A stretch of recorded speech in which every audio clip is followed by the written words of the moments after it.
first step is to move the canine buccal and start tipping the root mesially of the lateral incisor.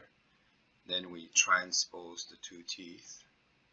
Then we start torquing the lateral incisor back a little bit, and then we rotate the canine,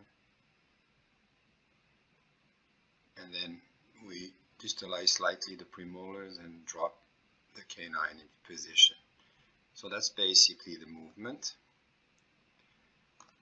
And if you look at it from, again, it's not perfect, I did it in like 10 minutes, but this is the concept. Canine's pushed, we start torquing the lateral incisor.